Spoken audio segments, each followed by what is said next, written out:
दोस्तों, आज की कहानी है किसी के बहकाव में नहीं आए, क्योंकि लोग अक्सर एक दूसरे को खींचने में लगे हैं। अगर कोई अच्छा कार्य कर रहा है तो उसे तुरंत ही वहां से फिसलने के लिए लोग अक्सर तैयार रहते हैं। दोस्तों, ऐसे ही एक मकड़ी के जीवन की कहानी हम आपको अभी बताने जा रहे हैं। दोस्तों, एक बार एक मकड़ी बड़े उत्साह के साथ एक कमरे के कोने में जाला बना रही थी। बहुत प्रयास के बाद जाला लगभग आधे से ज्यादा बुनकर तैयार हो चुका था। मकड़ी बहुत खुश थी। इतने में मकड़ी की नज़र एक कुत्ते पर पड़ी, जो उसे देखकर खूब हंस रहा था। मकड़ी ने कुत्ते से पूछा, तुम मुझे देखकर ऐसे क्यों हंस रहे हो? कुत्ता बोला, अरे हंसू नहीं तो और क्या करूं? तुम बेअकल का काम जो कर रही हो वो बेकार की मेहनत कर रही हो। ध्यान से देखो, पहले इस कमरे को कितने साफ सुथरा है, कहीं पर भी इसमें गंदगी नहीं है। ऐसे में भला कौन मक्खी इस कमरे में आएगी और तुम्हारे जाल में फंसेगी? मेरा कहना मानो तो कोई दूसरी जगह जाला बनाने का जगह देखो। कुत्ते की यह बात मकड़ी को बिल्कुल सही लगी। कुत्ते की बात मानकर मकड़ी अपना आधा जाला छोड़कर किसी दूसरी जगह ढूंढने लगी। इधर उधर देखने के बाद मकड़ी की नजर बाहर वाली एक खिड़की पर पड़ी।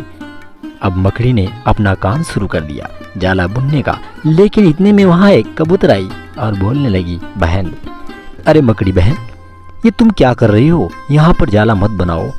यहाँ तेज हवाएं बारिशें आएगी और तुम्हारा जाला टूट जाएगा और सारी मेहनत आपकी पानी में चली जाएगी। यहाँ जाला मत बनाओ। कबूतर की ये बात सुन मकड़ी बोली, बात तो सही है। हाँ बहन, तुम बिल्कुल सही बोल रही हो।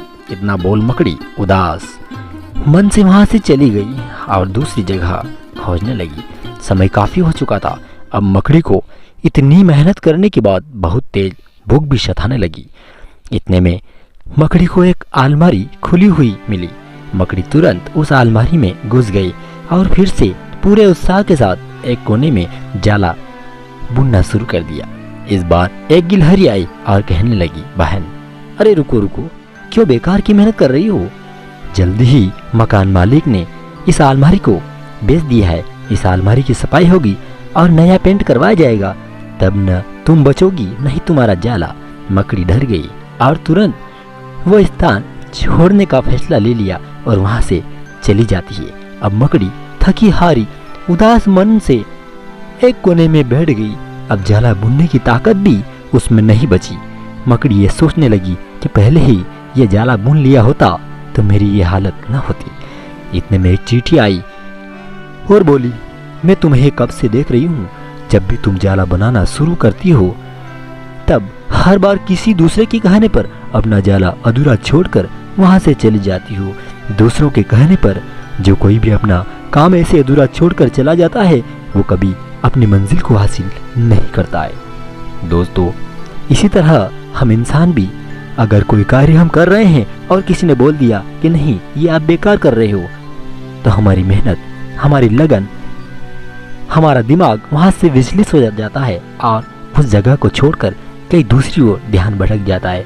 दोस्तों, अगर अपने को मंजिल अगर हासिल करना हो तो एक साथ संकल्प के साथ उस कार्य को करे, किसी के बहकावे में नहीं आवे।